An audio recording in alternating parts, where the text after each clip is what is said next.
Hello students, we will continue our topic rules that should be followed for fire safety. Cooking gas supply should be closed at night after use. In case of leakage of cooking gas, all doors and windows should be open to let the gas escape. इसमें क्या बताया गया है कि जब हम रात को कुकिंग गैस यूज़ कर लेते हैं, खाना बना लेते हैं, तो उसके बाद हमें कुकिंग गैस को क्या करना चाहिए, क्लोज़ कर देना चाहिए. In case of leakage of cooking gas, all doors and window should be open to let the gas escape. In case जेकर हमारी कुकिंग गैस में कोई लीकेज हो जाती है तो हमें क्या करना चाहिए, हमारा डोर एंड विंडोज़ को ओपन रहने देना चाहिए ताकि जो वो गैस लीक हो रही है इन विंडोज़ के थ्रू वो गैस बाहर चले जाए. नेवर लाइट अ कैंडल और स्विच ऑन और off any electrical appliance as any spark generated may ignite a fire and lead to bigger fire. इसमें क्या बताया गया है कि हमें अपने कैंडल को जलाना नहीं चाहिए और कोई भी इलेक्ट्रिकल अप्लायंस है उसका स्विच ऑन या ऑफ नहीं होने देना चाहिए, क्योंकि इसमें क्या होगा कि उसमें से कोई भी स्पार्क निकल गया तो उससे फायर हो जाएगा. Ignite a fire means ignite होता है मिनिमम टेम्परेचर जिसके कारण कोई भी थिंग है वो आग पकड़ लेती है.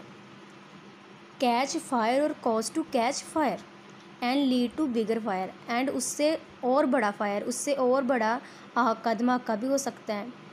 और इसीलिए हमें कोई भी कैंडल या एनी इलेक्ट्रिकल अप्लायंस को स्विच ऑन नहीं रहने देना चाहिए.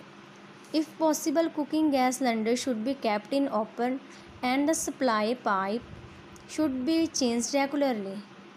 इसमें बताया गया है कि हमें अपनी कुकिंग गैस का जो सिलेंडर है पॉसिबल आपसे संभव है तो उसे ओपन में रखें, एंड जो उसका सप्लाई पाइप है जो गैस को सप्लाई कर रहा है उसको रेगुलरली चेंज करना चाहिए.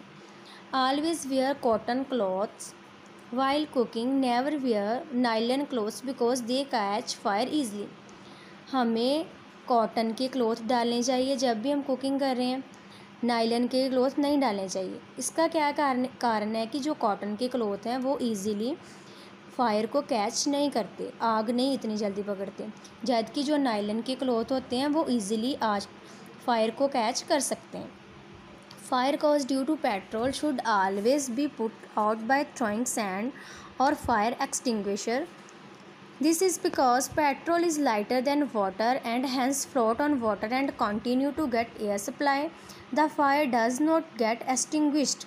इसमें क्या बताया गया है कि जेकर कोई फायर हो जाता है पेट्रोल के कारण तो हमें उस पर क्या डालनी चाहिए, सैंड डालनी चाहिए जहाँ फिर फायर एक्सटिंग्विशर, जंतर जो आग बुझाने के जंतर है उनको यूज़ करना चाहिए.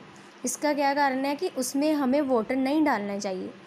क्योंकि जो पेट्रोल होता है वो वाटर से लाइटर होता है, उसका वेट कम होता है और वो हैंस फ्लोट ऑन वाटर, और वो पेट्रोल वाटर के ऊपर फ्लोट होना शुरू हो जाता है एंड और एयर सप्लाई होनी शुरू हो जाती है जिसके कारण फायर और बढ़ जाता है और fire extinguish and the fire does not gate extinguished, and जो फायर है वो एक्सटिंग्विश्ड नहीं होता, मीन्स उस पर कंट्रोल जो होता है वो नहीं हो सकता.